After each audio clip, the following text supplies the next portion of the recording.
In the world of financial planning and analysis, the way we budget can make a world of difference. One method that has gained traction in recent years is zero-based budgeting, or ZBB for short. Now, I know what you might be thinking. Zero-based budgeting? That sounds complicated, but hang tight. I promise to break it down for you in a way that makes sense, and you might even find it relatable to your own life experiences. Let's start with a simple question. Have you ever tried to save money for something big, like a vacation or a new gadget? You probably sat down and figured out how much you needed to spend and where you could cut back on unnecessary expenses. That's a bit like what zero-based budgeting does, but on a much larger scale for organizations. Instead of just tweaking last year's budget and hoping for the best, ZBB starts from scratch. Every department, every expense, every little detail is examined anew, as if the organization is starting from zero.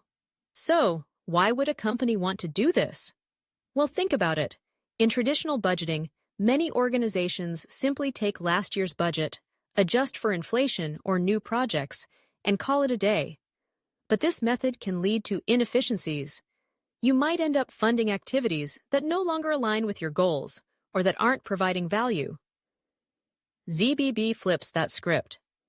It requires that every expense be justified and evaluated based on its current relevance and value. It's like looking at your monthly expenses and asking yourself, do I really need that subscription service? If the answer is no, you cut it out.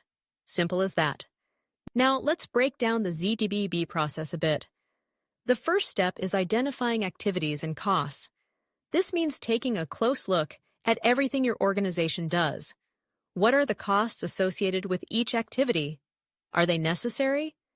This can be a bit of a wake-up call. Sometimes, companies discover they're spending money on things that no longer serve them. It's like finding that gym membership you forgot about. It's time to let it go. Next up is evaluating costs and benefits.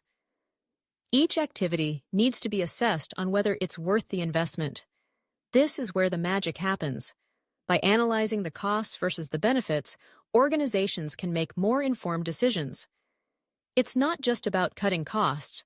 It's about making sure that every dollar spent contributes to the overall goals of the organization. Once the evaluation is done, it's time to allocate resources. This is where ZBB shines. Resources get directed toward activities that provide the most significant benefits. It's like budgeting for a big family dinner. You wouldn't spend a lot on a dish no one likes, right? Instead, you'd want to invest in what everyone enjoys and what brings the most value to the meal. Now, let's talk about monitoring and review. Just because you've set a budget doesn't mean you can forget about it. Regularly checking in on the budget ensures that spending aligns with the organization's goals. Think of it like following a recipe. You check to make sure you're adding the right ingredients at the right time. If something doesn't look right, you adjust. Zero-based budgeting can lead to several benefits. For one, it increases cost control.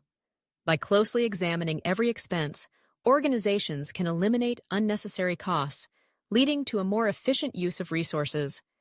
It's like decluttering your closet. Once you get rid of the things you don't need, you have a clearer space to see what's really important. ZBB also improves decision-making. With a detailed understanding of cost and benefits, organizations can make more informed choices that align with their strategic goals. It's about being proactive rather than reactive. Instead of waiting for a problem to arise, ZBB helps organizations anticipate challenges and address them before they become significant issues. Another plus is increased accountability. When every expense must be justified, it creates a culture of transparency. Everyone knows where the money is going, and there's a shared responsibility for spending. It's like when you and your friends decide to split a bill. Everyone keeps track of their share, and there's a sense of fairness in how the money is spent. But, as with anything, zero-based budgeting isn't without its challenges. For starters, it can be time-consuming. Imagine having to justify every single expense in your household budget. It could take a lot of time and effort, right? Organizations face the same hurdle. They need to invest significant resources into the ZBB process, which can be tough for those with limited manpower. There's also the potential for resistance to change. People are creatures of habit, and shifting to a new budgeting method can be met with skepticism. If your organization has always done things a certain way, introducing ZBB can feel daunting. It's essential to communicate the benefits and involve everyone in the process to foster buy-in. Then there's the challenge of lacking historical data. For new or rapidly growing organizations, it can be tough to evaluate expenses without a solid history to reference. It's like trying to make a budget for your first apartment without knowing what your utility bills will look like. And let's not forget the difficulty in setting priorities. With so many activities to evaluate, it can be challenging to determine which ones should take precedence. Organizations need a clear understanding of their strategic priorities to make effective resource allocations. Now that we've covered the benefits and challenges, you might be wondering how to implement zero-based budgeting effectively. The first step is to establish clear objectives.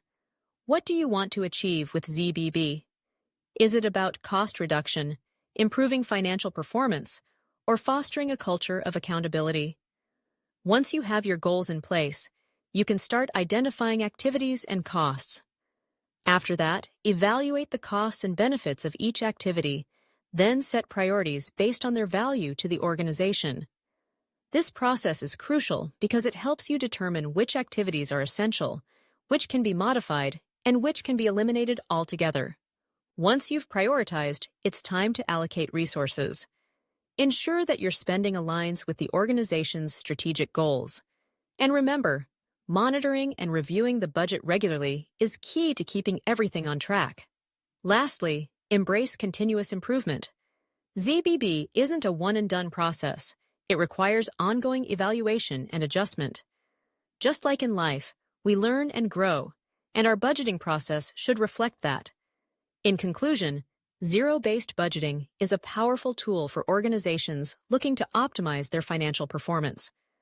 By starting from a zero base and evaluating every expense, businesses can drive efficiency, improve decision-making, and foster a culture of accountability. It may come with its challenges, but the potential benefits far outweigh the hurdles. So, whether you're managing a household budget or part of a large organization, think about how ZBB principles can apply to your financial planning. After all, being mindful of where your money goes can lead to a more prosperous future, both personally and professionally.